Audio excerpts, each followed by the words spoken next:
Hello friend, আজকে আমরা তৈরি করব পাঁচ মিশালি সবজি। তার জন্য নিচ্ছি ডুমো করে কেটে রাখা আলু, মিষ্টি কুমড়ো, তারপরে দুটো পটল নিয়েছি, টমেটো, বরবটি, লঙ্কা। এবার আমরা একটা কড়াই বসাবো। কড়াইয়ের মধ্যে তেল কিছুটা দিয়ে 2 চামচের মতো শুকনো লঙ্কা দেবো, একটুখানি পাঁচফোড়ন দিয়ে দেবো। এটা একটু লাল হয়ে গেলে তাতে দিয়ে দেবো কেটে রাখা আলুগুলো। এবার হালকা একটু ঢেকে ফ্রাই করে নিতে হবে আলুটাকে।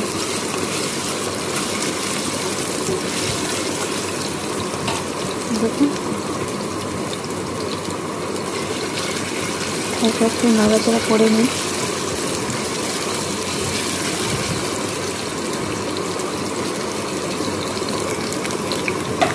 হালকা একটু কালার এসেছে, এবার একটু ঢাকনা দিয়ে ঢেকে দিতে হবে যাতে আলুটা একটু আরও ভালো করে ফ্রাই হয়ে যেতে পারে।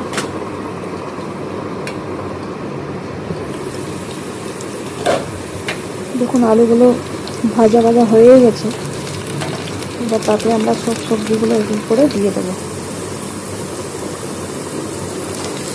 কেটে রাখা মিষ্টি কুমড়ো, পটল এটার মধ্যে দিয়ে দিয়েছি।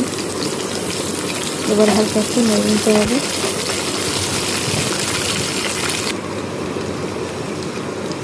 এবার বাদ বাকি সবজিটাও এর মধ্যে আমরা দিয়ে দিচ্ছি।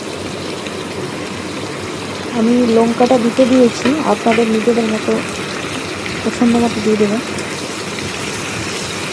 আমি তো জাস্ট সিম্পল রান্না করছি, যেরকম রেগুলার রান্না করা হয় সেই হিসাবেই করছি, তাই জন্য একটু নর্মাল টাইপেরই করছি। এবার আমরা এটার মধ্যে একটু টমেটো কুচিটাও দিয়ে দিচ্ছি। এবার নাড়াচাড়া করে নিতে হবে।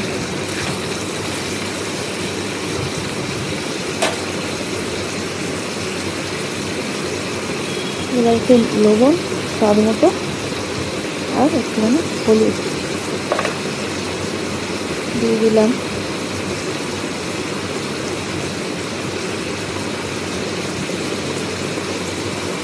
আর একটুখানি হাফ চামচের মতো জিরে গুঁড়ো দিলাম।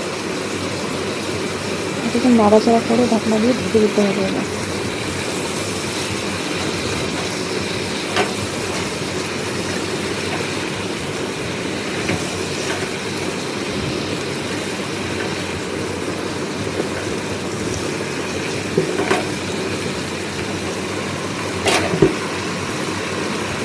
এবার 2-3 মিনিটের জন্য ঢাকনা দিয়ে ঢেকে দিলাম। দেখুন, 2 মিনিট হয়ে যাওয়ার পরে আবার ঢাকনাটাকে উঠিয়ে হালকা করে নেড়ে নিচ্ছি। দেখুন, ফ্রাই হচ্ছে আস্তে আস্তে করে। এটা কিন্তু কালার আরও বেশি ভালো হয়ে যাবে।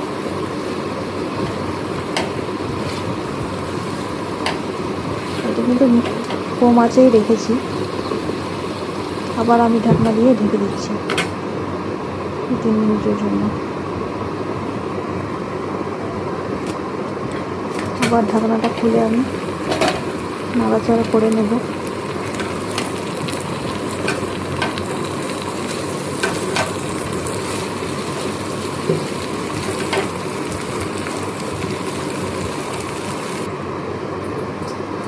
এবারও আমি ঢাকনা দিয়ে দিয়েছিলাম।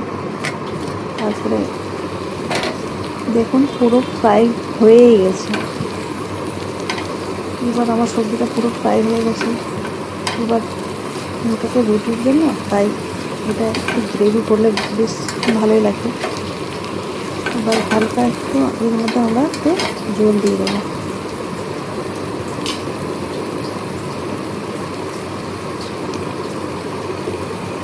হাফ বাটির মতো। আর কিছুক্ষণের জন্য আবার একটু ঢেকে দিতে হবে।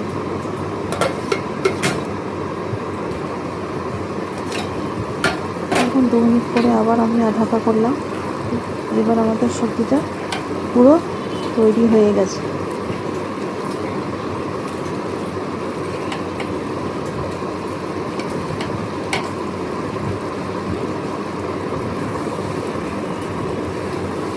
আর উপর থেকে কিছুটা আমি ধনেপাতা কুচি দিয়ে দিচ্ছি।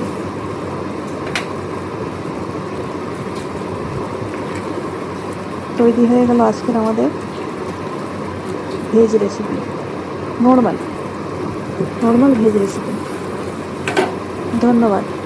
আপনাদের যদি ভালো লেগে থাকে তাহলে লাইক, শেয়ার, সাবস্ক্রাইব করবেন।